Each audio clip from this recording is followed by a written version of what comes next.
que esa expresión, las llaves del reino de los cielos, es una expresión que está en los labios de nuestro bendito Señor Jesucristo en Mateo capítulo 16. Y quiero que vayamos ahí brevemente. Voy a mirar algunos textos, pero quiero presentarlo más en forma de una clase que de una exposición completamente desde la Escritura. Pero quiero que vean el capítulo 16 de Mateo y quiero que vean también el versículo 17, 18 y 19. Si quieren, empecemos en el versículo 15 de Mateo 16 para mirar el contexto. Mateo 16, 15 dice, y él les dijo, ¿y vosotros quién decís que soy yo? Respondiendo Simón Pedro dijo, tú eres el Cristo, el Hijo del Dios viviente. Y Jesús respondiendo le dijo, bienaventurado eres Simón, hijo de Jonás, porque esto no te lo reveló carne ni sangre, sino mi Padre que está en los cielos. Yo también te digo que tú eres Pedro, y sobre esta roca edificaré mi iglesia, y las puertas del Hades no prevalecerán contra ella. Versículo 19. Yo te daré las llaves del reino de los cielos, y lo que ates en la tierra será atado en los cielos, y lo que desates en la tierra será desatado en los cielos. Si nosotros seguimos mirando, ya voy a explicar este texto, pero quiero que me acompañen también al Mateo capítulo 18. Y quiero que noten desde el versículo 15. Y si tu hermano peca y ve y repréndelo a solas, si te escuchas ganado a tu hermano, pero si no te escucha, lleva contigo a uno o más, para que toda palabra sea confirmada por boca de 2 o 3 testigos. Y si rehúsa escucharlos, dilo a la iglesia. Y si también rehúsa escuchar a la iglesia, sea para ti como gentil y el recaudador de impuestos. En verdad os digo, todo lo que atéis en la tierra será atado en el cielo, y todo lo que desatéis en la tierra será desatado en el cielo. Versículo 19. Además os digo que si 2 de vosotros se ponen de acuerdo sobre cualquier cosa que pidan aquí en la tierra, les será hecho por mi Padre que está en los cielos, porque donde están 2 o 3 reunidos en mi nombre, allí estoy yo en medio de ellos. Aquí en este pasaje se habla de las llaves del reino de los cielos. En el capítulo 16 se está hablando en un contexto muy particular, que es cuando el Señor pregunta, ¿y quiénes dicen los hombres que yo soy? Y entonces algunos dijeron, bueno, unos dicen que tú eres Elías, un profeta. Y es interesante que nada de lo que se decía de él era algo malo. De hecho, era algo muy importante. Decirle que él era un profeta del Antiguo Testamento era básicamente como decirle, tú no eres un hombre de esta generación, tú tienes que ser alguien sumamente importante, seguramente eres la reencarnación de alguno de los de antes, porque hombres así ya no hay. Es una perspectiva muy elevada lo que ellos tenían en su mente de quién era Jesús, pero no era la respuesta correcta. Y cuando el Señor le pregunta, ¿y ustedes quién dicen que soy? Pedro responde, tú eres el Cristo, el Hijo del Dios viviente. Solo quiero hacer un paréntesis bien importante aquí. Decir que Jesús era el Cristo y por qué el Señor hace tanta importancia en eso, es bien importante que nosotros lo entendamos. Cuando Él hace la mención de el Cristo, es decir, el Mesías, es decir, el ungido de Dios, el que había de venir, lo que está haciendo Pedro es evocar que tú eres aquel hijo que se le prometió a Eva, tú eres el hijo de Noé, tú eres el hijo de Abraham, tú eres el hijo de David, tú eres del que Moisés habló diciendo que un profeta mayor que él vendría, tú eres el rey que no se puede comparar con ninguno de los hijos de David, tú eres el que estábamos esperando. Esa respuesta tan importante es lo que realmente es el Evangelio. Cristo es aquel que había de venir para poder hacer bien las obras que el primer Adán hizo mal. Así que desde esa perspectiva la respuesta es completamente pactual, evangélica y tiene que ver con una respuesta importante de que él entendía quién era Cristo en el Evangelio. No era un gran hombre, no era simplemente un gran ejemplo, era el Mesías. Y entonces en ese contexto el Señor le dice, y tú eres Pedro y sobre esta roca edificaré mi iglesia. Y entonces hay algunas interpretaciones sobre qué significa eso. Eso significa sobre Pedro, significa sobre la declaración de Pedro, significa sobre la declaración de Pedro guiada por el Señor. Ese no es nuestro análisis el día de hoy. Les voy a hacer un spoiler. Está hablando de Pedro como apóstol y con esa declaración que está haciendo, la cual implica que la iglesia sería fundamentada sobre el cimiento de los apóstoles, como dice Efesios capítulo 2. Y ese cimiento iba a ser puesto sobre la piedra fundamental que es Cristo Jesús. Así que ese no es un pasaje para referirse a Pedro como el primer papa o como la cabeza de la iglesia. ¿Ok? Ahora, pero lo importante es que después de hacer esa declaración, lo que se le dice a Pedro es, y a ti te daré las llaves del reino de los cielos. Ahora, si nosotros preguntáramos la naturaleza de esa expresión, evidentemente no está hablando de llaves en un sentido literal, es una forma metafórica, es una forma de algo que representa algo más. Y a través de la frase, y todo lo que ate será atado, y todo lo que desate será desatado, implica que esas llaves tienen que ver con autoridad, ¿sí? Una autoridad, a ti te será dada esa autoridad. Ahora, la pregunta que ha hecho mucho conflicto a través de los años y aún después del tiempo de la Reforma, fue la pregunta, ¿quién tiene esas llaves? Evidentemente, si se las dieron a Pedro, esas llaves ya no estarían vigentes si se las dieron solamente como un apóstol, porque ya hoy no tenemos apóstoles. Así que en un sentido, las llaves del reino de los cielos están aquí, en los escritos apostólicos. Sin embargo, lo que es muy importante aquí es que Pedro no solamente se para como un apóstol aquí, sino que Pedro también es, en otros pasajes de la Biblia, se llama a sí mismo anciano, es decir, un pastor. Y por el otro lado, Pedro también representa a todos los creyentes, en otro sentido, porque en Mateo 18, la misma expresión de autoridad que se le dice a Pedro con las llaves, se le dice a la iglesia. ¿Sí o no? Porque todo lo que ate será otra vez la misma figura de autoridad, pero ahora con la iglesia. Entonces, el debate que ha existido, aún desde el tiempo anterior a la Reforma, pero especialmente puesto en la Reforma protestante y posterior a ella, es ¿quién recibió estas llaves? Y esta pregunta es importante porque aunque uno pudiera decir, bueno, es un tema teológico, pastor, es una pregunta como esas de poder responder rápido, parece mentira la gran implicación que trae lo que tú respondas con respecto a quién tiene las llaves. Si tú lees la Confesión de Westminster, en la Confesión de Westminster de manera clara dice que las llaves le fueron entregadas a los pastores de las iglesias. Entonces, si tú lees la Confesión de Westminster, te vas a dar cuenta que por el hecho de que los pastores han recibido esas llaves, porque ellos entienden, Pedro está hablando como en el lugar de los apóstoles, a ti te daré, es decir, un apóstol, pero Pedro también, como ya no hay apóstoles, entonces eso cae sobre los líderes de la iglesia, que son los pastores. Así que si ellos tienen las llaves del reino de los cielos, por lo tanto, son ellos los que pueden elegir a otros pastores. Son ellos los que pueden expulsar personas de la iglesia, porque eso es parte de la autoridad. Son ellos los que pueden decir quién es creyente y quién no. Así que cuando tú miras la Confesión de Westminster, claramente dice que ellos son los que pueden y deben elegir a otros pastores y que ellos son los que deben decir cuando un pecado ha sido perdonado y aceptar a una persona en la comunión de la iglesia. Y todo eso parte simplemente de una condición obvia. Si ellos tienen las llaves, ellos tienen esa autoridad. En esta primera hora de clase, o estos primeros pocos minutos que tenemos todavía, quisiera decirles que esa no fue la única respuesta que se dio en el periodo post-reforma.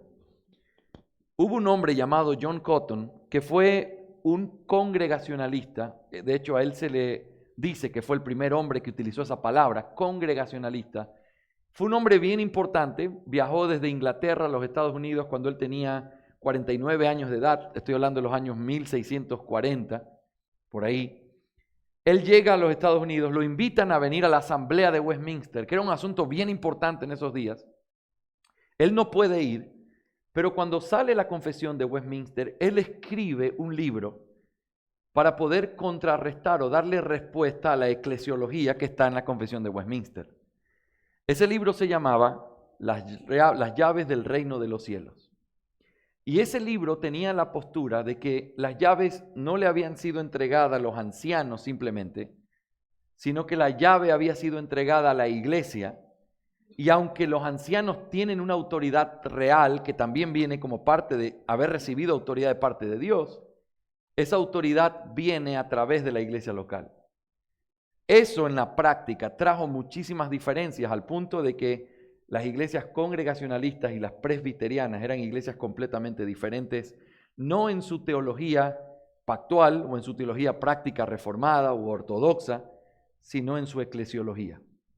Ahora, los bautistas, cuando están en medio de este conflicto post-reforma, lo que ellos hicieron fue tomar exactamente la postura congregacionalista en los principios fundamentales y aplicarlo a su eclesiología, de manera que los bautistas asumieron un entendimiento de quién tiene las llaves del reino de los cielos en una visión congregacionalista.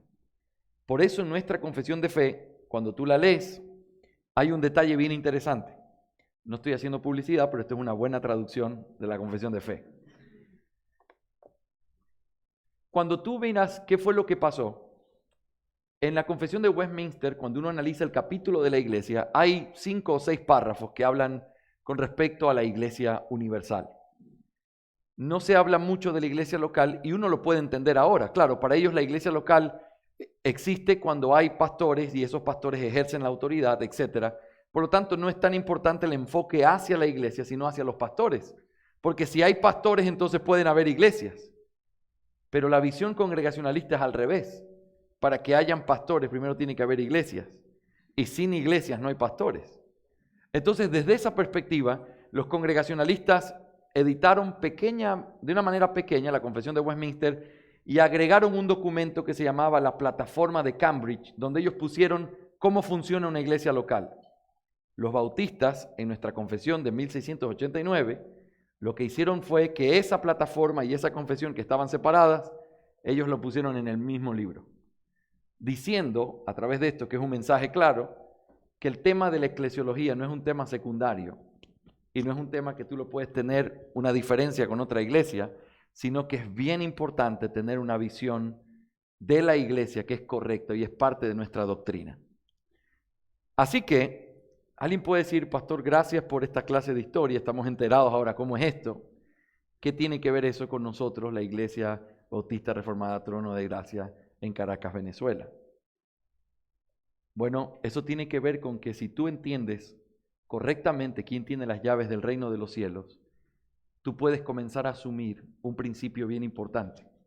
La iglesia no son los ancianos que la lideran, la iglesia son los miembros, los creyentes que se han comprometido y han jurado delante de Dios y entre ellos poder perseverar y ser fieles al Señor hasta el final. Por lo tanto, la responsabilidad en la iglesia está bien marcada sobre la iglesia local también. No son solo sus pastores, son ustedes también. Quiero en estos minutos que nos quedan mirar un momento lo que dice 1 Timoteo capítulo 3, versículos 14, 15 y 16. Es un texto clave en el tema de la eclesiología bíblica. Y quiero que miren 1 Timoteo capítulo 3, versículos 14 al 16,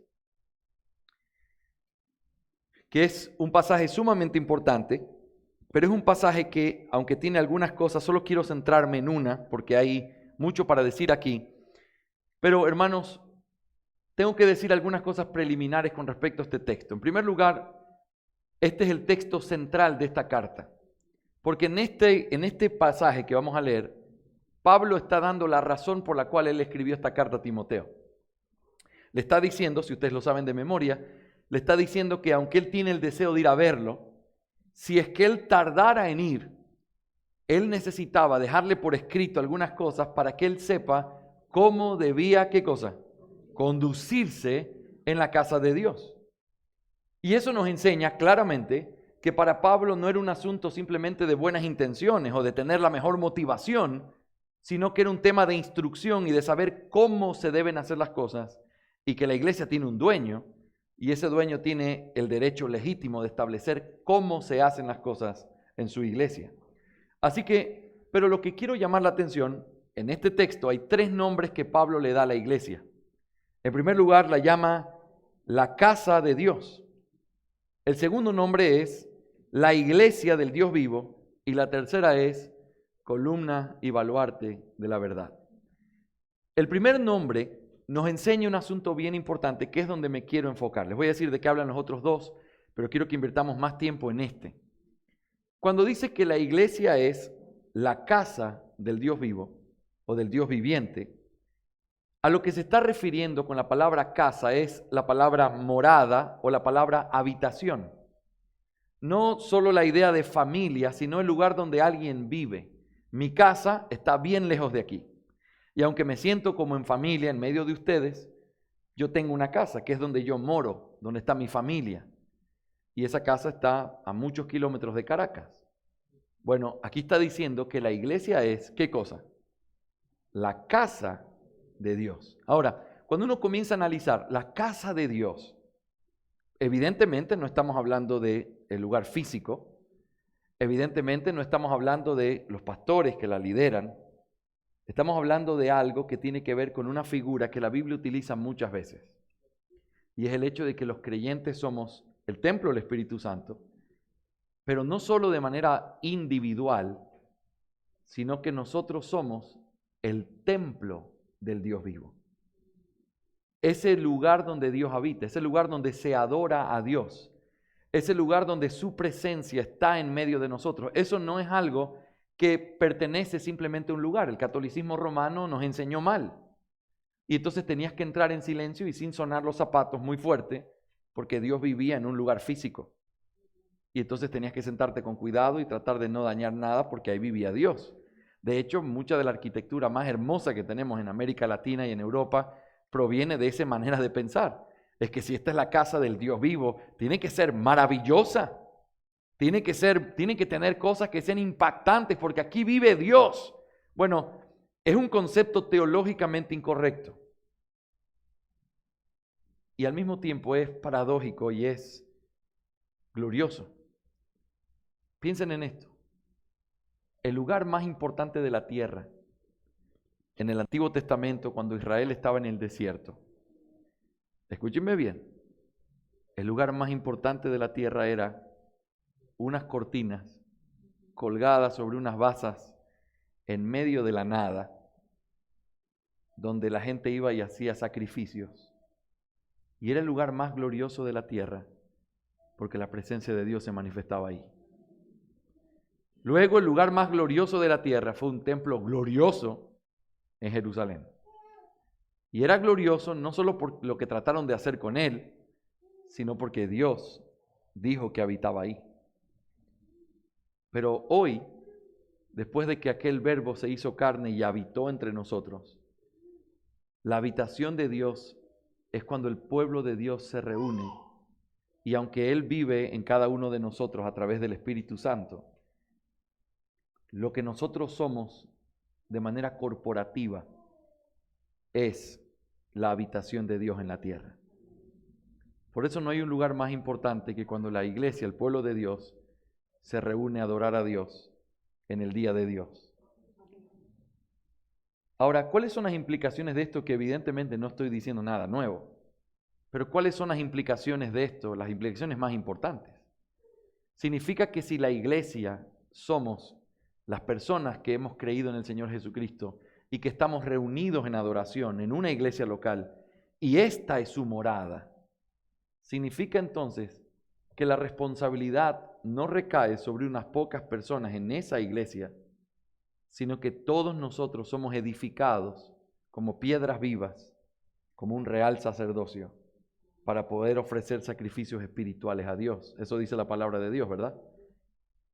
Hace unos años atrás, le contaba hoy a los hermanos, tuvimos una circunstancia en la que un muchacho de la iglesia se fue de la iglesia, no era miembro, era un hombre muy talentoso, se fue de la iglesia porque él me había dicho, él había regresado después de estar un tiempo haciendo las cosas mal, se estaba congregando y me dijo, pastor, yo quiero servir a Dios.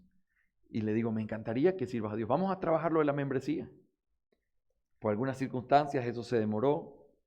Finalmente se fue y me dijo, es que yo dije que quería servir a Dios y no me dejaron. Duele, cuando alguien se va a la iglesia duele. Y cuando cosas así pasan, a uno lo llevan a una verdadera reflexión. Él quería servir en la iglesia y como no lo pusimos adelante, él no pudo servir. Y entonces eso me llevó a un pensamiento. ¿Ese es el verdadero ministerio de la iglesia?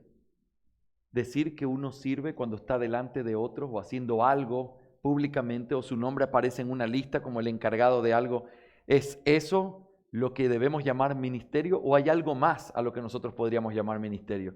Y de una manera increíble, cuando vas a la historia, te das cuenta que la iglesia no siempre creyó lo que hoy nosotros creemos o vemos.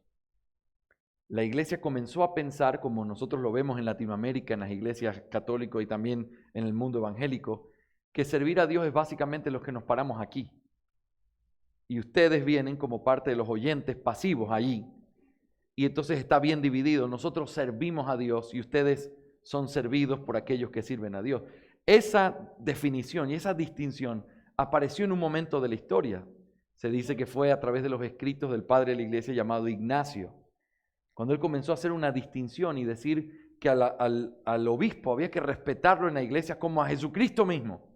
Y que si no hay obispo, entonces no hay iglesia. Y comenzó a marcar el hecho de que él era el enviado, el representante en la tierra, el que tenía que... Y a través de esas cosas, las ideas de esa separación fue cada vez más clara, que llegamos a pensar, aún en nuestra mente cristiana reformada en Latinoamérica y en el mundo, que realmente servir a Dios es esto. Y los que están allá no están sirviendo a Dios. Pero cuando tú vas a la Biblia, te das cuenta que esa distinción no existe. Porque el verdadero ministerio de la iglesia se encuentra en cada página del Nuevo Testamento, por decirlo de manera general, cuando tú encuentras la siguiente frase clave: los unos a los otros. ¿Cuántas veces has leído eso en el Nuevo Testamento? Cada vez que lo leas, pon el dedo así. Y di, eso no le está hablando al pastor Plinio, eso no está hablando al pastor Rubén, eso está hablándole a mí. Piensen en esto. Dice en Filipenses, primera de Tesalonicenses, capítulo 4, versículos 13 al 18, el precioso texto que habla de la segunda venida de Cristo en gloria. Que no se preocupen, que si creemos que el Señor murió y resucitó, así también el Señor traerá con Él a los que durmieron en Él. Y esto lo decimos con voz de mando, con voz de arcángel. El Señor vendrá y llamará y los muertos en Cristo resucitarán primero, etcétera. Todo ese pasaje que conocemos.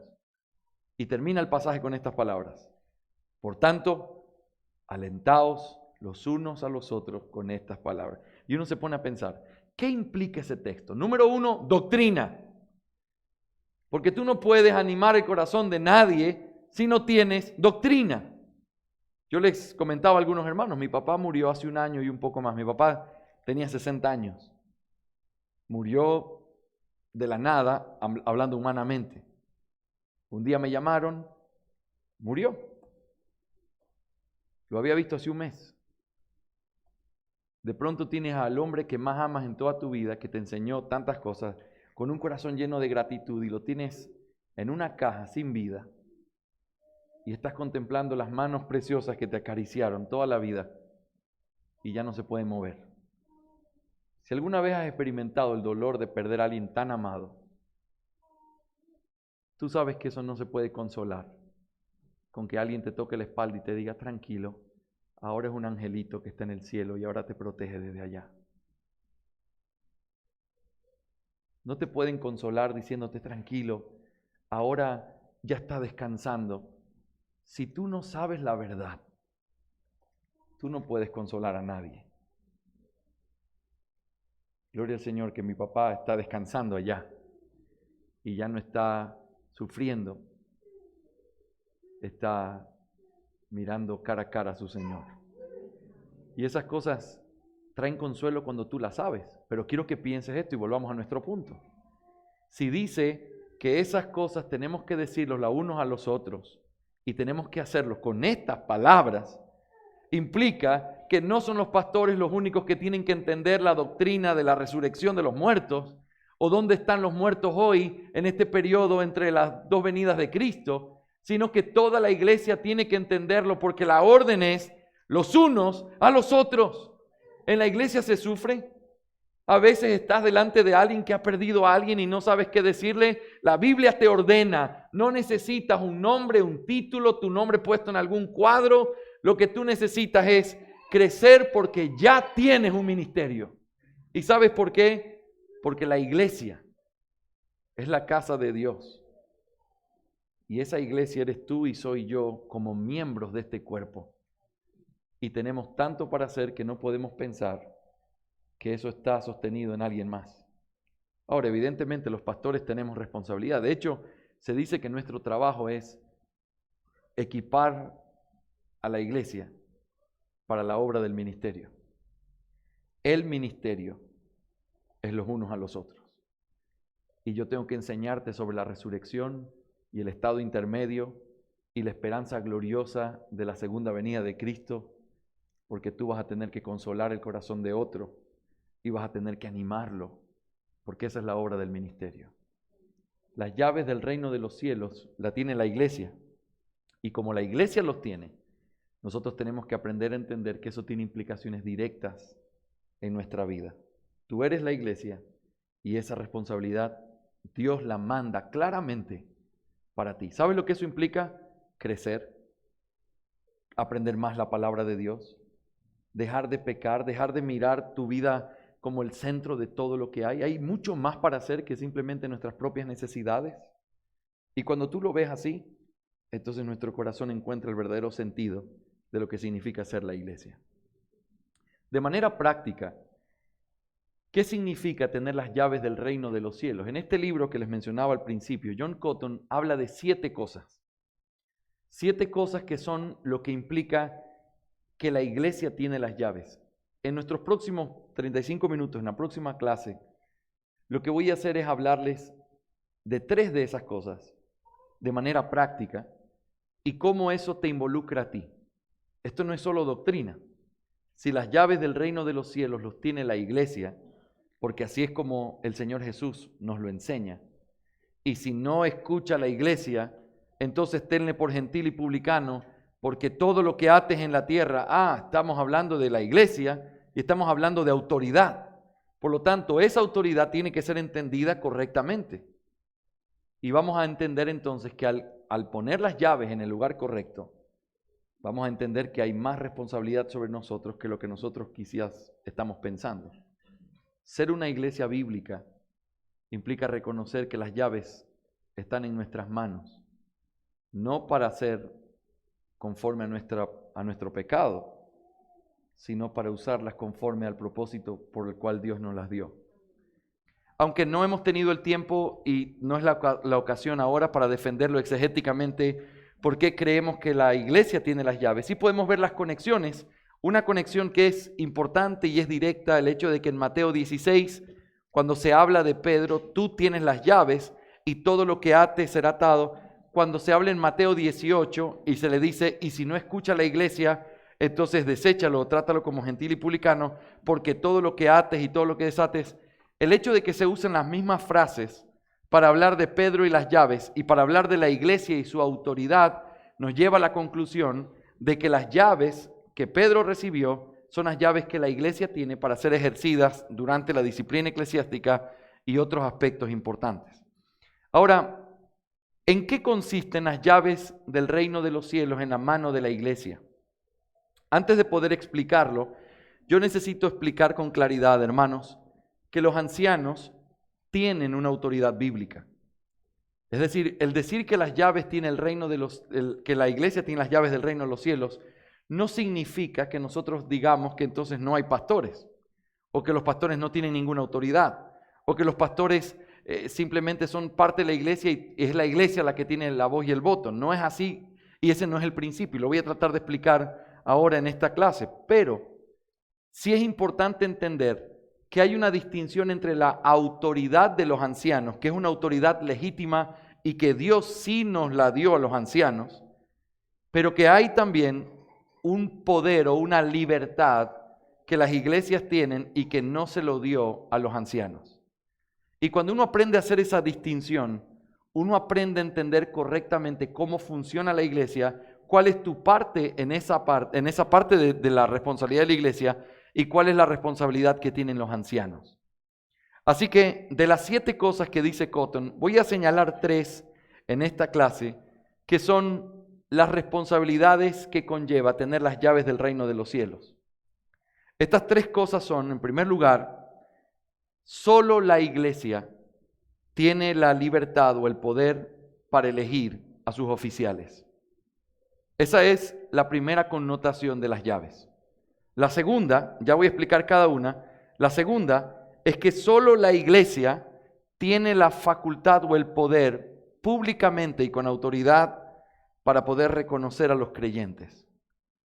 Tú puedes tener corazonadas, humanamente hablando, como creyente, pero el veredicto público, formal y autoritativo que Dios le da a los hombres, se lo da cuando la iglesia se reúne y la iglesia dice, ese es un creyente, o cuando la iglesia dice, ese no es un creyente. Por eso, tenle por gentil y publicano implica una connotación bien importante. Y eso es la tercera cosa que implica, que es expulsar a los no creyentes de una iglesia. Eso solo lo puede hacer la iglesia. Los pastores guiamos ese proceso, los pastores enseñamos y argumentamos en ese proceso, pero es la iglesia la que tiene esa facultad o ese poder. Así que vamos a explicarlo y voy a tratar de describirlo bíblicamente y luego cada uno de estos puntos los voy a llevar de la manera más práctica posible para que ustedes puedan contestar la pregunta, ¿y qué tiene que ver eso conmigo? Tiene mucho que ver contigo. En primer lugar, solo la iglesia tiene el poder o la libertad de elegir a sus oficiales. Yo quiero que veas conmigo, a través del libro de Hechos, hay 3 casos en particular donde tú puedes ver un patrón clarísimo de cómo la iglesia o la asamblea de hermanos tenían la responsabilidad de reconocer y consentir en quienes debían ser los hombres elegidos para el ministerio o para un ministerio en particular. Nota, en primer lugar, Hechos 1, versículos 15 al 26. Hechos 1, 15 al 26. Dice, por aquel tiempo Pedro se puso de pie en medio de los hermanos, un grupo como de 120 personas que estaban reunidos allí, y dijo, hermanos, tenía que cumplirse la escritura, etcétera, etcétera, cuando hablaba de Judas. Versículo 21, por tanto, es necesario que de los hombres que nos han acompañado todo el tiempo que el Señor vivió entre nosotros, comenzando desde el bautismo de Juan hasta el día en que entre nosotros fue recibido arriba, uno sea constituido testigo con nosotros de su resurrección. Noten el versículo 23. Presentaron a 2. Pregunta, ¿a quién le estaba hablando Pedro? A la multitud de creyentes, la iglesia que estaba ahí, eran unas 120 personas.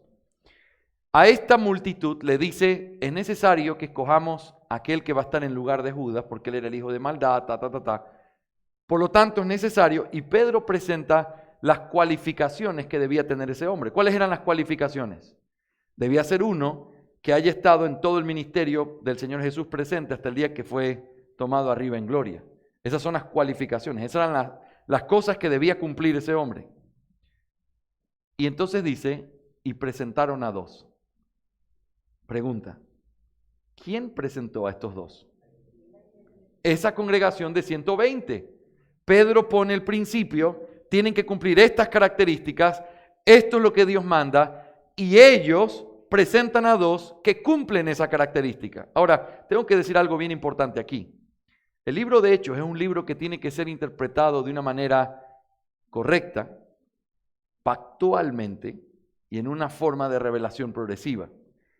El libro de Hechos sigue siendo testimonio y una forma importante de establecer una práctica para nosotros en la iglesia del Nuevo Pacto, aunque tiene ciertas distancias. ¿Por qué? Porque lo que la iglesia en Hechos vivía era una cosa extraordinaria y fue yendo de algo extraordinario hacia algo ordinario. Y hay que aprender a hacer esa distinción. Me gusta ilustrarlo, y esto es solo un paréntesis para entenderlo, como una mujer que está embarazada. Cuando esa mujer está embarazada, el bebé come de una manera diferente que cuando come cuando sale de su vientre. Respira, bueno, no respira, pero subsiste en su vida en el vientre de una manera que no lo hace cuando sale. Sigue siendo el mismo bebé, pero en una etapa distinta. Y lo que le sirvió en la primera etapa ya no sirve para la segunda, pero es fundamental para esa segunda etapa. ¿Qué pasa cuando un bebé no se forma bien en el vientre de su madre? Sale y tienen que ponerlo en incubadoras y tienen que, para que termine de madurar cosas que tenía que haberlo hecho en el vientre, ¿sí o no? Así que es el mismo bebé, pero son 2 estados diferentes en donde lo uno es necesario para lo otro, pero cuando estás en el otro, hay cosas que ya no son necesarias después de que cambió de estado. ¿Me hago entender? En la iglesia de Hechos habían apóstoles. En la iglesia de Hechos estaban los dones extraordinarios. En la iglesia de Hechos, los apóstoles tenían toda la autoridad sobre la iglesia. Por eso podían convocar a un concilio, como en Hechos 15, tomar decisiones y aplicárselo a todas las iglesias. Ellos tenían la autoridad para hacerlo. Pero después de que murieron los apóstoles, podemos tomar los principios de reunirnos entre iglesias, pero ya no de tener personas sobre las iglesias tomando decisiones para todas las iglesias. ¿Me hago entender? Hay que hacer una distinción. Ahora, volvamos a nuestro pasaje. Hechos 1 está hablando de la elección de un apóstol. Pregunta, ¿nosotros tenemos que elegir apóstoles hoy? Me alegro que respondan así. Ahora, estoy jugando con ustedes. Ahora, pero piensen en esto. Ya no hay que escoger apóstoles, pero el principio es muy importante. Se pone el principio que es, tenemos que escoger a alguien que reemplace a Judas. Se pone el principio, busquen y estas son las cualificaciones. Y se pone el principio y la iglesia presentó a 2 delante de los apóstoles. ¿Sí o no? Ahora, lo que pasó después fue extraordinario. El Señor a través de el azar escogieron a uno. Otra vez, esa es la parte en el vientre de la madre. ¿Ok? Es la parte extraordinaria. Pero el principio es claro. Este mismo principio lo vemos en Hechos 6. ¿Qué fue lo que pasó en Hechos 6? Vamos a mirarlo rápidamente. La elección de los diáconos. Versículo 1. Por aquellos días, al multiplicarse el número de los discípulos, surgió una queja de parte de los judíos helenistas en contra de los judíos nativos, porque sus viudas eran desatendidas en la distribución diaria de los alimentos. Entonces los 12 convocaron a la congregación de los discípulos y dijeron, noten otra vez, ¿a quién convocaron? A la congregación de los discípulos, a la iglesia. No es conveniente que nosotros descuidemos la palabra, Por tanto, hermanos, escoged de entre vosotros 7 hombres de buena reputación, llenos del Espíritu Santo y de sabiduría, a quienes podamos encargar esta tarea, y nosotros nos entregaremos a la oración y al ministerio de la palabra. Lo propuesto tuvo la aprobación de toda la congregación, y escogieron a Esteban, etcétera, etcétera. Versículo 6, a los cuales presentaron ante los apóstoles, y después de orar, pusieron sus manos sobre ellos. ¿Ven el mismo patrón? Hay una necesidad. Dios ordena a través de los apóstoles que se escojan diáconos. ¿A quién se le pide que los escoja o los busque? Al pueblo de creyentes, que es la iglesia. Ellos lo buscan en base a las cualificaciones que Dios les da. Y cuando los encuentran, los presentan delante de los apóstoles. Otra vez, el mismo principio donde la iglesia tiene la responsabilidad de reconocer a través de las cualificaciones que Dios da a los hombres que van a estar en el ministerio sirviendo en medio de ellos. Lo mismo pasa en Hechos capítulo 14. Mira conmigo solo este texto que es interesante. Hechos 14, 23.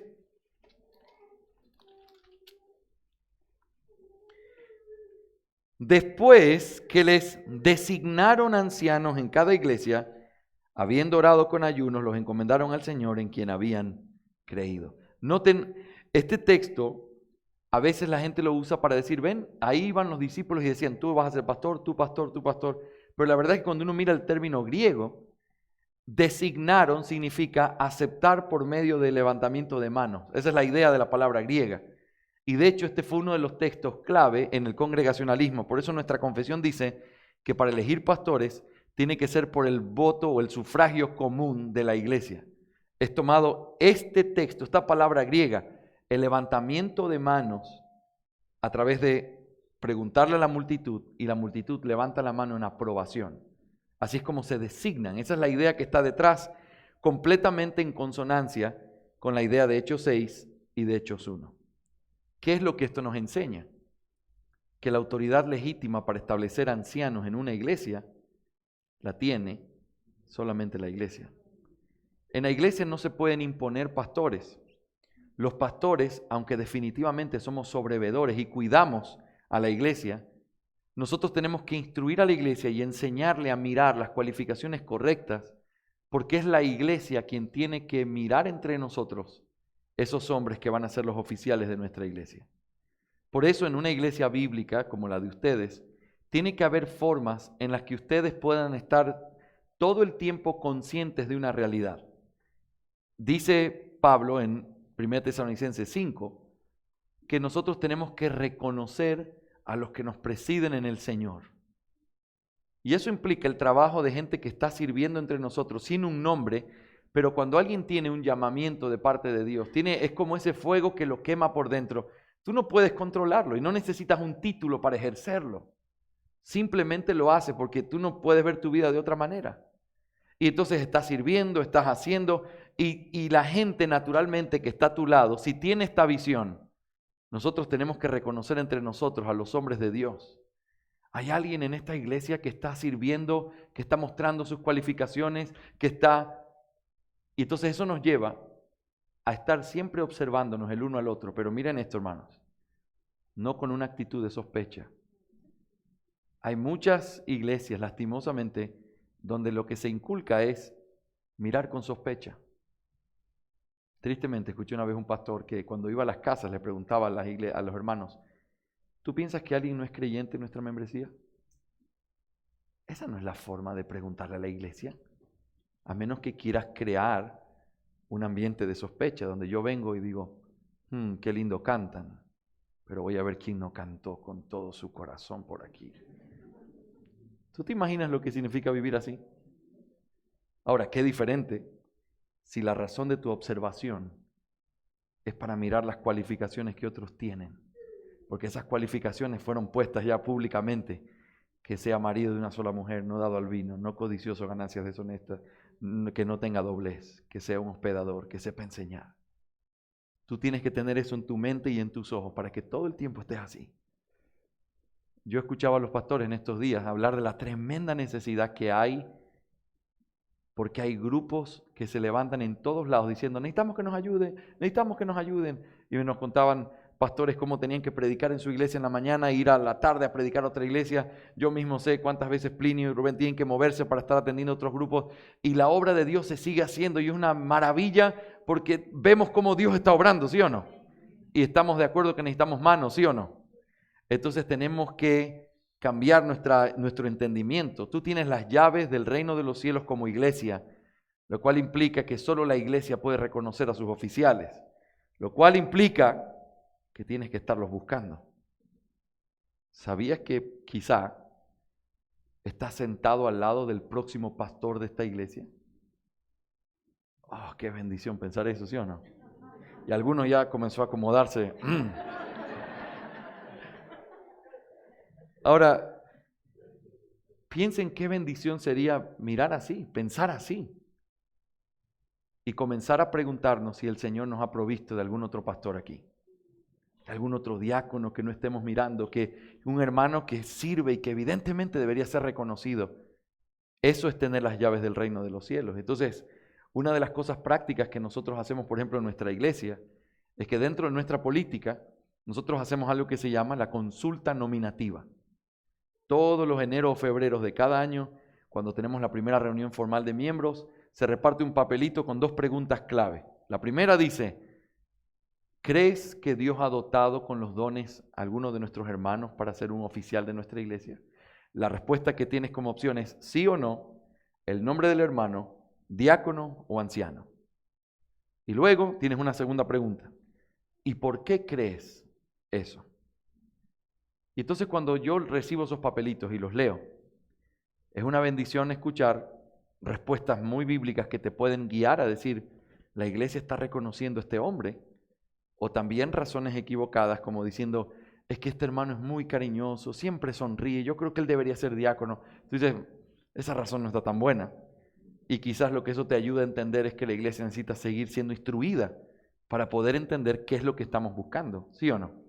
Pero eso fomenta el estar mirando a nuestro alrededor y anhelando, Señor, envía más obreros a esta mies que está tan madura y que está cayendo por todos lados y necesitamos gente que nos ayude a recoger y a cuidar, ¿sí o no?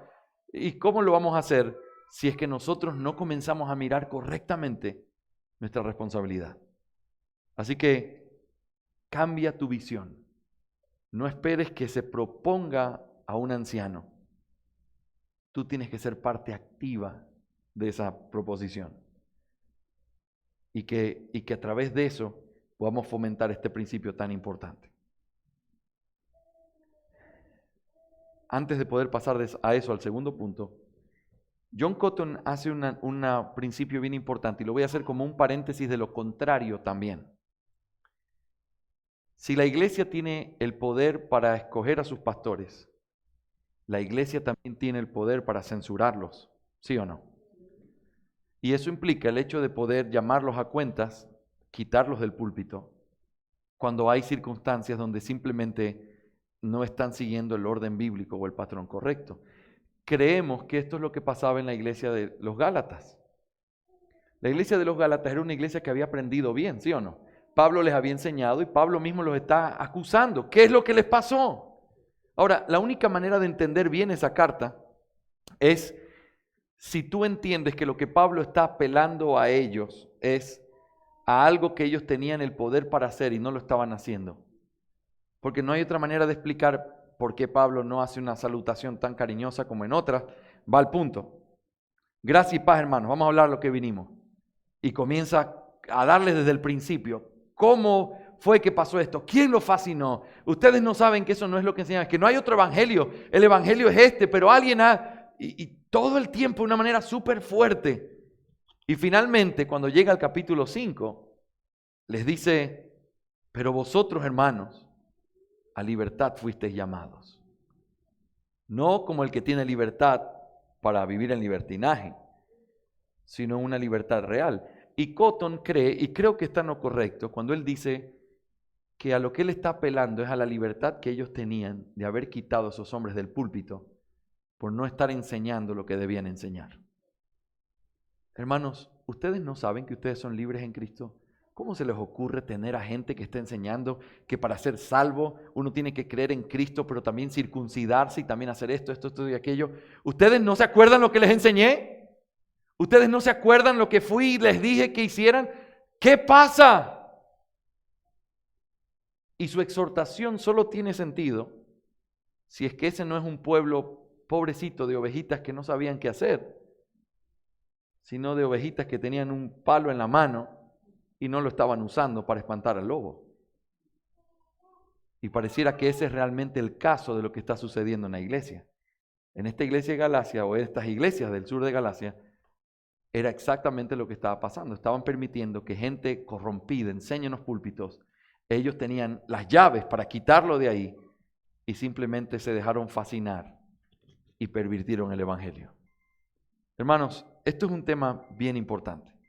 Y en ese sentido, algo pasó aquí en el temporizador. Ok.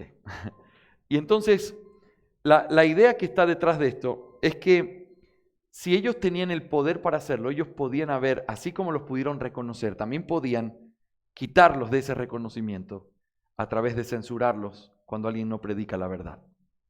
Y eso creemos que es una responsabilidad legítima y una libertad que la iglesia también tiene y que la iglesia también puede ejercer. Así como podemos escoger a nuestros pastores, tenemos que saber que cuando hay hombres que comienzan a enseñar cosas corrompidas a la iglesia, tiene que haber una forma de poder resolver eso.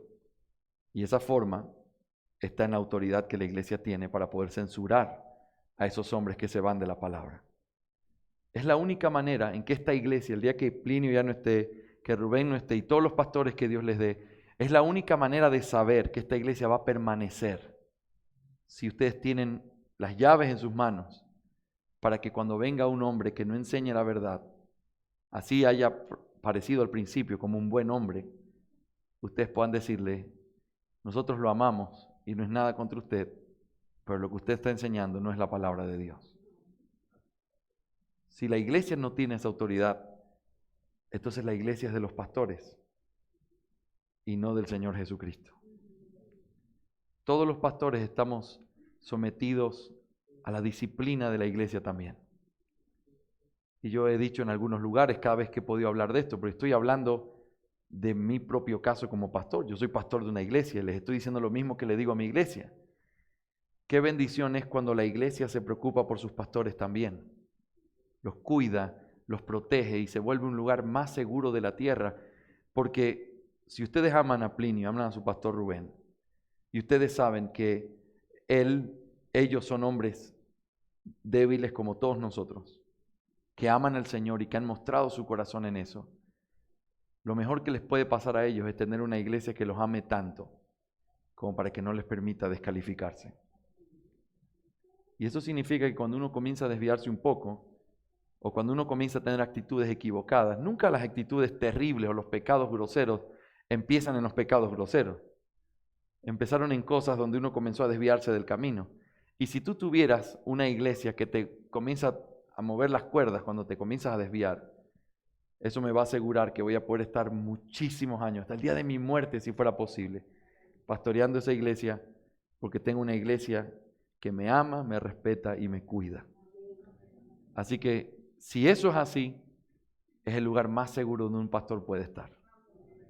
Porque un pastor que ama al Señor, como creo que es el caso preciso de sus pastores, cuando estén equivocados van a agradecer el hecho de ser corregidos en amor y con respeto. Y eso va a permitir que esta iglesia se mantenga pura hasta el final. Las iglesias no dependen de nosotros, aunque nosotros los amamos con el alma. Las iglesias no dependen de nosotros. Y la mejor noticia que nos pueden dar, si pudiéramos escuchar cosas desde el cielo, no podemos hacerlo, pero digamos que pudiéramos, es que nos dijeran: oye, ¿te acuerdas que tú te moriste hace 10 años? Sí, esa iglesia permanece firme. Y están honrando porque escogieron a un buen hombre como pastor. Ese sería el gozo más grande que pudiera tener un pastor en la tierra. Y es también el terror más grande que tenemos. Pensar que el día que ya no estemos, nuestras iglesias mueren con nosotros. Es que las llaves, en ese sentido, no las recibí yo. Las recibimos nosotros como iglesia.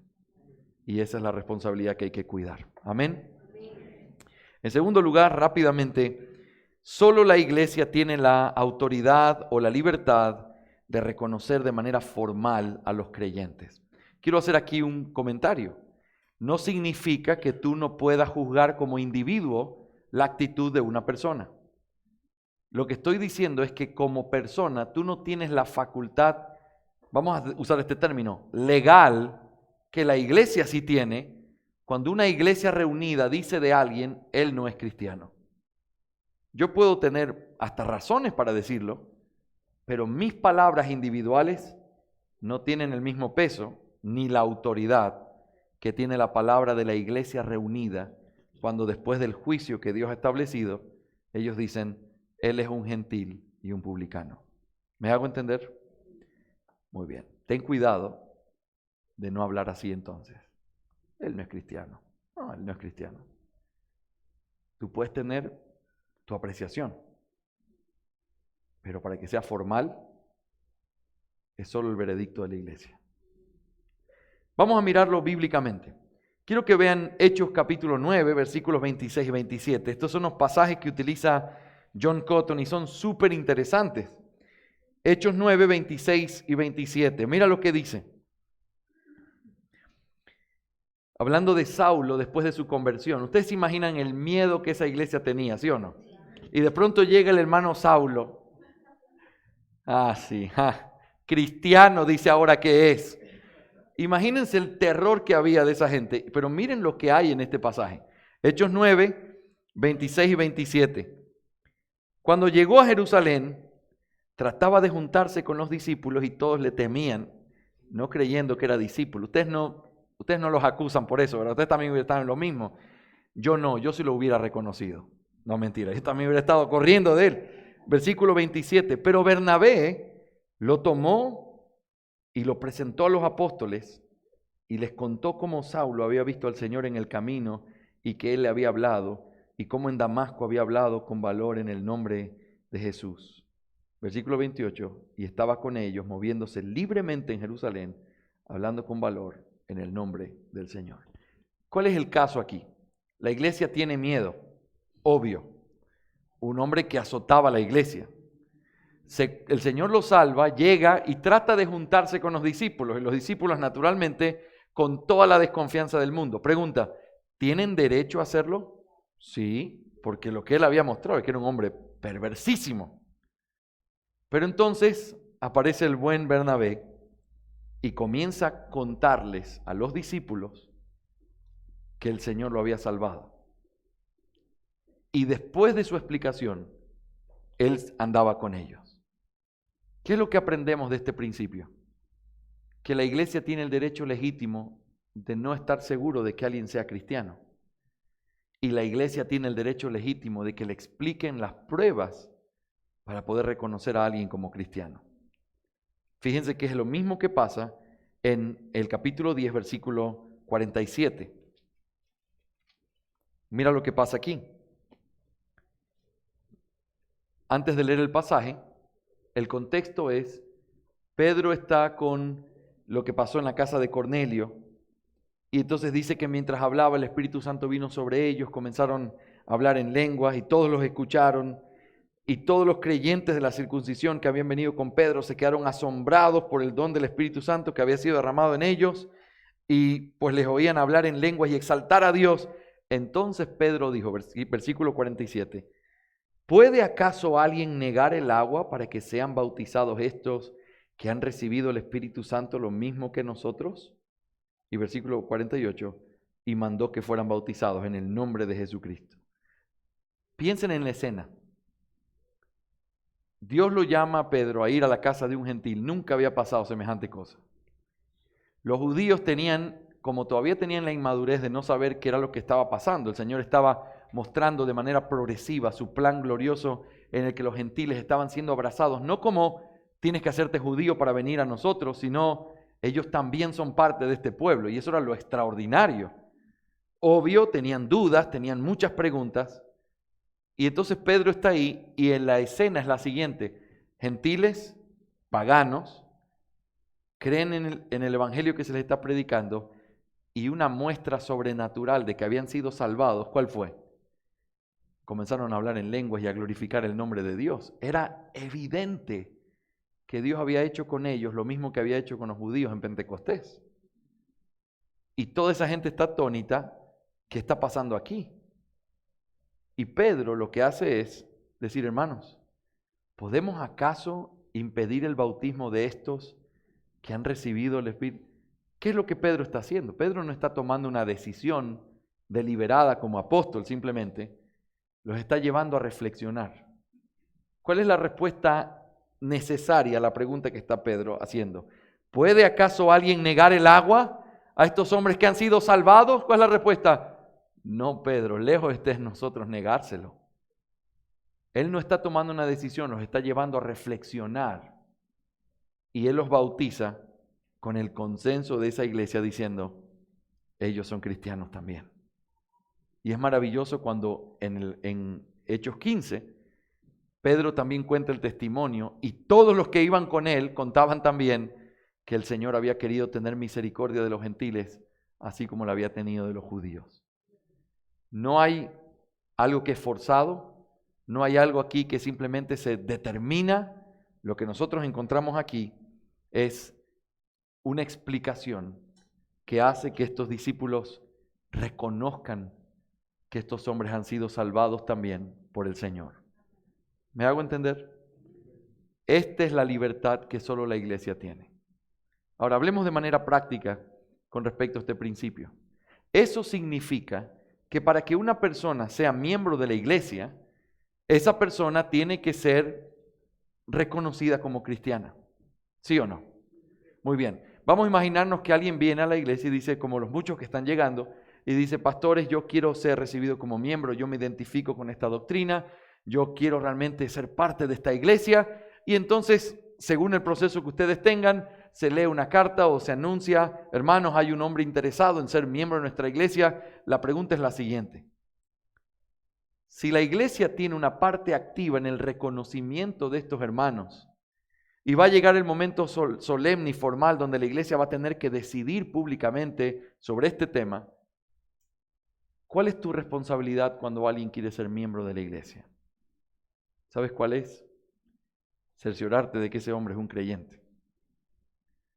A veces algunas personas o en algunos procesos eclesiológicos simplemente se hace esto, y no digo que esté mal, solo pienso que es incompleto.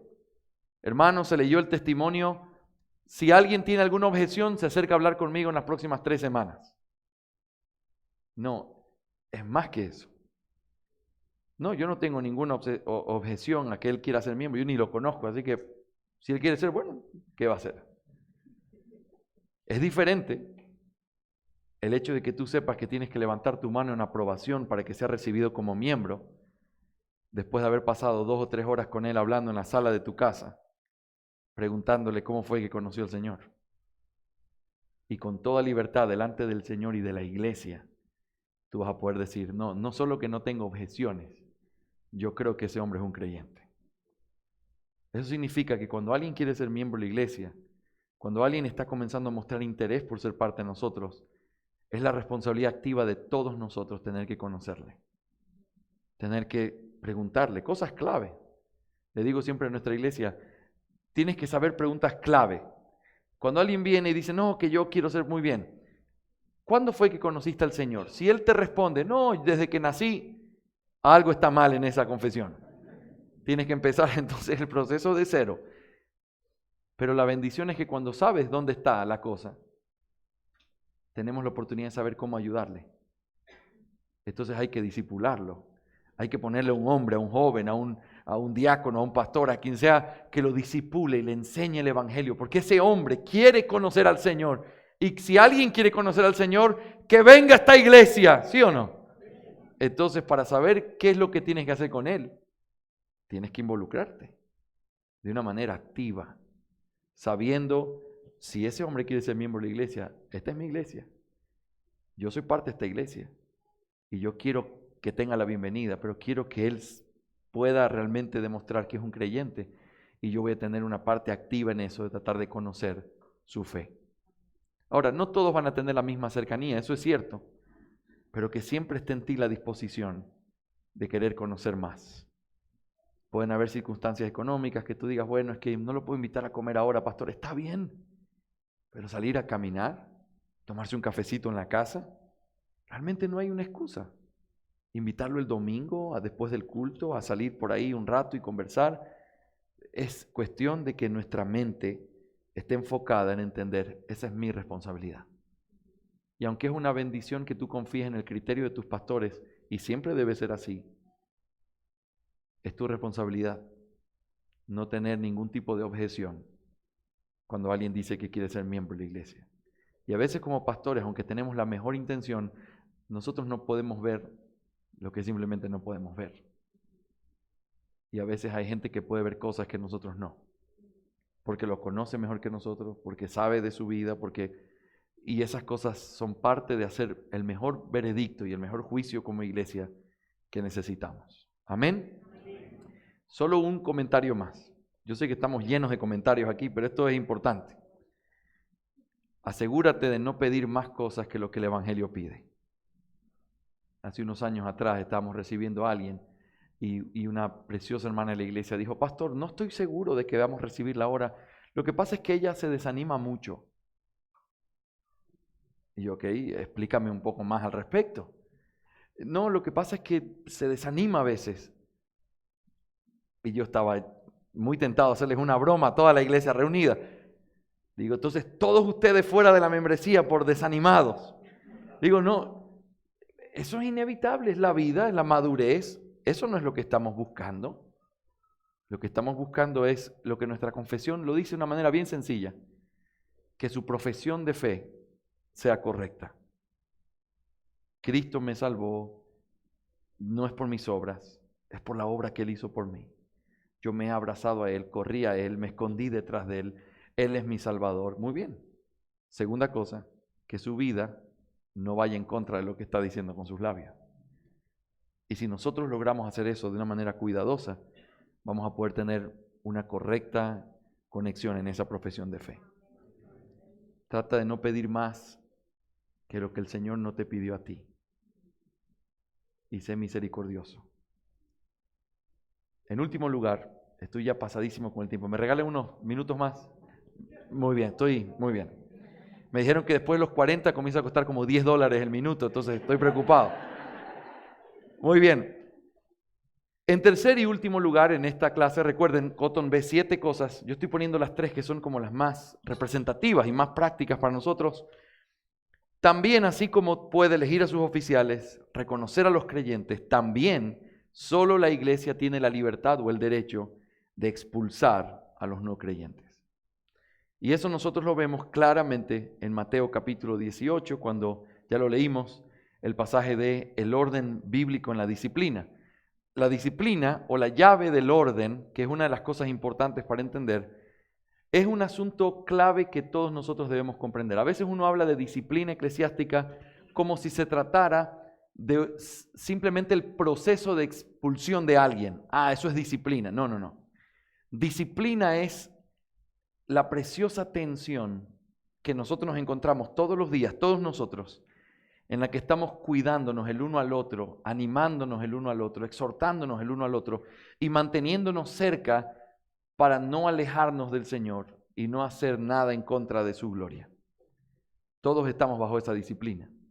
Como les decía hace un momento, es una bendición para nosotros como pastores estar bajo la observación de la iglesia, porque la iglesia nos cuida.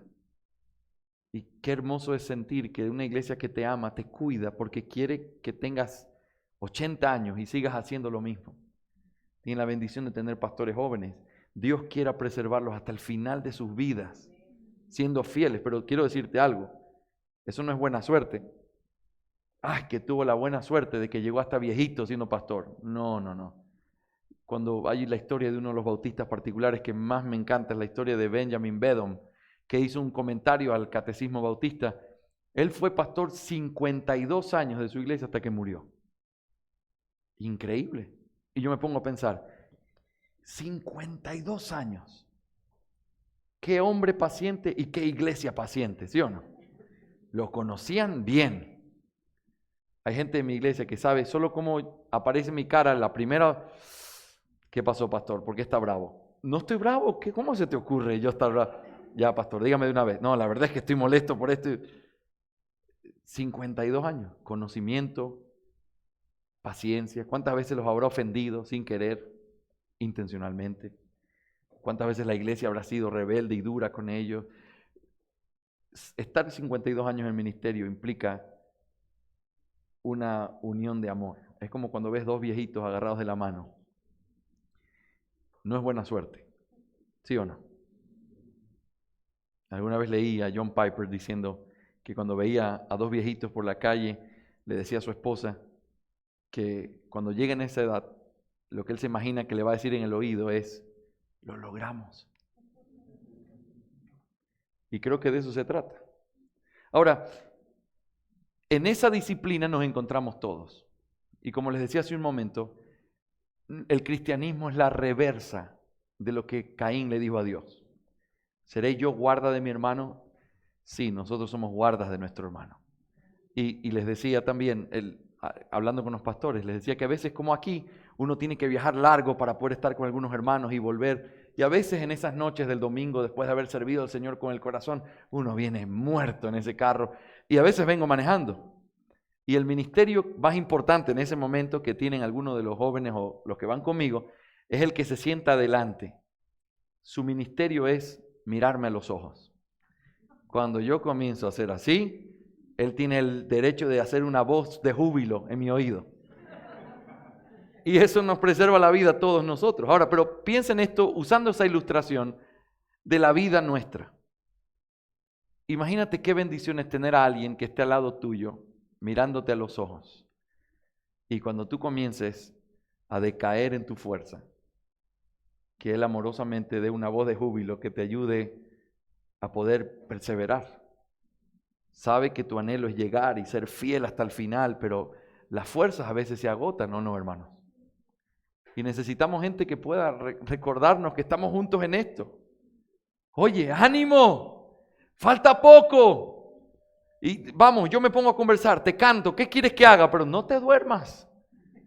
Y ese principio en la vida cristiana es tan importante, porque es la única manera de poder dar una buena cuenta al final de nuestros días. Y les decía en un momento en el sermón, quizás nadie va a conocer tu nombre, quizás nadie va a saber nada de ti, nadie ni siquiera te va a recompensar en la tierra diciéndote gracias por haber orado por mí, pero tú vas a tener el honor de llegar delante del Señor y decir, Señor, ahí está mi iglesia. Si lo ves aquí, yo oré por ellos, yo los cuidé. cuando este estaba desanimado, Señor, te voy a contar, yo le dije, y normalmente uno se olvida de esa gente que fue clave en ciertos momentos, pero hay tantas palmaditas en la espalda, tantos abrazos oportunos, que es lo que hace que nosotros perseveremos. Pero eso lo hace alguien que se toma el tiempo de amar a los demás y olvidarse de que uno es el centro de esta historia y comenzar a dar su vida por otros también, velando por otros. Ese es el amor verdadero dentro de la iglesia. Ahora, estamos hablando no de algo fácil ahora, estamos hablando de expulsar a un no creyente. Pero esa libertad la tiene la iglesia porque en este contexto de nuestra disciplina, de mantenernos juntos, de cuidarnos de que ninguno se quede atrás, en ese proceso, nosotros tenemos la oportunidad de poder exhortarnos cuando alguien comienza a hacer las cosas de manera errónea. Y cuando alguien peca contra ti o peca, es la responsabilidad de la iglesia tener que llamar su atención. Cuando el hermano no reconoce su culpa o su pecado, es responsabilidad de ese hermano ir y llevar a otros que sean testigos imparciales. Y esto es una explicación que siempre me gusta dar porque cuando dice que lleves testigos, no es llevar gente que piensa como tú. Solo quiero ser consistente. Si tú estás buscando gente que piensa como tú, inevitablemente tuviste que hacerlo de una forma no tan santa. Fíjese, hermano Pedrito, que yo hablé con el hermano, él me ofendió. Entonces yo quería preguntarle, ¿usted habrá visto a veces que el hermano es un poco así, mal genio? ¿Lo ha visto? No, está bien, hermano. Hermano Mario, mire, yo me peleé con... ¿Usted ha visto que él es mal genio a veces? Ah, sí, lo he visto. Listo, pero viene el testigo. El de acá, ¿qué es lo que tú fomentas? ¿Qué fomentas? Conflicto, pelea, división. Pero si tú traes al hermano más sabio de la iglesia, a esos hermanos que oran mucho y que están ahí, que tú sabes que va a dar, y lo traes y dices, hermano, venga, necesito que me ayude con algo. Venga, siéntese aquí. Y traes a este hermano y le dices, quiero que usted me escuche, porque si yo estoy equivocado, estoy dispuesto a reconocer y a pedir perdón por esto. Pero si mi hermano está equivocado, yo quisiera que usted escuchara mis argumentos. Y si él está equivocado, yo quisiera que usted me ayude a suplicarle que se arrepienta. Oh, qué diferente. Porque entonces, si después de presentar el caso, él dice, hermano, usted está equivocado, tiene que arrepentirse.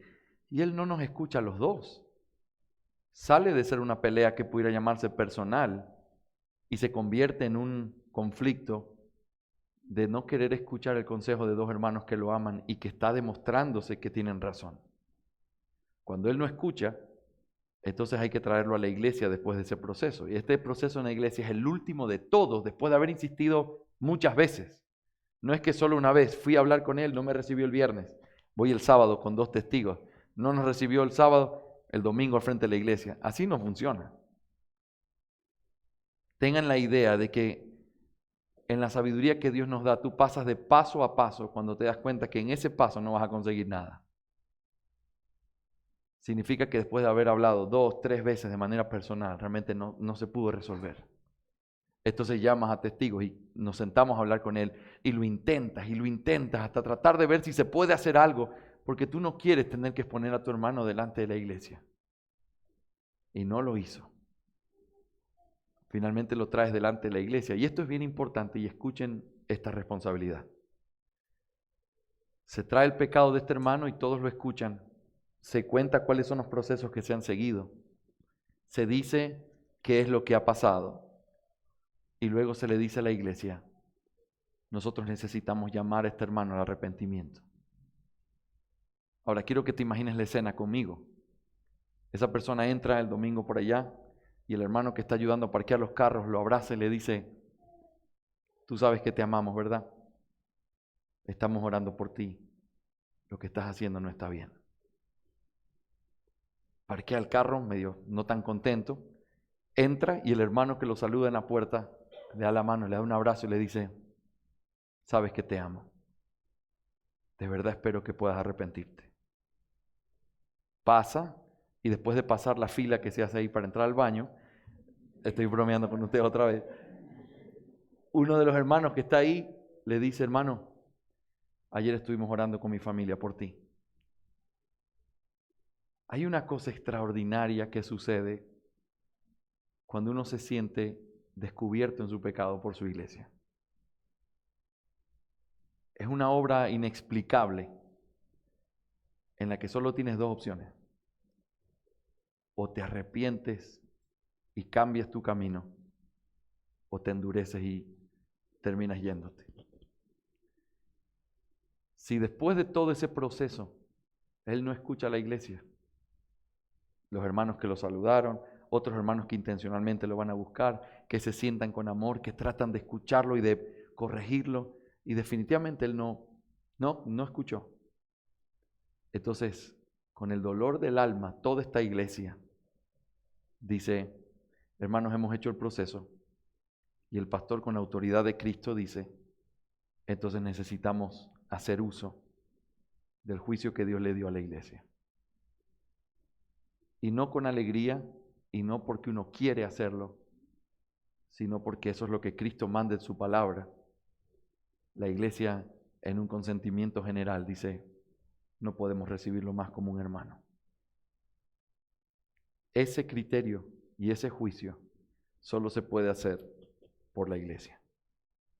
Después de un proceso bíblico en el cual el pecado es expuesto y la persona no quiere arrepentirse. Yo no puedo, como pastor, expulsar a la gente sin que quede la sospecha de que fue un asunto personal. No sé, el pastor dice que fue expulsado.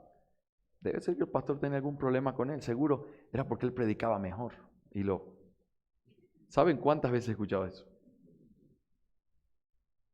Y a veces el pastor tiene razón en lo que hizo, pero el proceso fue equivocado. En este proceso, como se los describí, nadie va a acusar al pastor de que es algo personal. Nadie va a poder decir: a esa iglesia le faltó misericordia. Se hizo un proceso como el que Dios manda en su palabra. Y eso es usar las llaves del reino de los cielos. Hermanos, toda esta pequeña descripción que hemos hecho en estas dos clases solamente tiene que llevarnos a una conclusión. ¿Tienes parte en esto? Toda. La iglesia no es tus pastores. Somos la iglesia. En esta iglesia hay orden. Ustedes han escogido 2 pastores y esos pastores tienen autoridad sobre ustedes para hacer lo que Dios ha determinado en su palabra. Ellos son los que convocan a la iglesia, ellos son los que predican la palabra, ellos son los que celebran la cena y el bautismo. Dios les ha dado esa responsabilidad a ellos van a tener que rendir cuentas por ustedes. Y toda esa autoridad es una autoridad que viene de parte de Dios y tiene que ser honrada. Pero la autoridad o el poder que Dios le dio a la iglesia es algo que ustedes van a tener que ejercer con mucha responsabilidad también. Mientras ellos ejercen su autoridad, ustedes ejercen sus libertades y la iglesia funciona en el orden correcto que Dios estableció.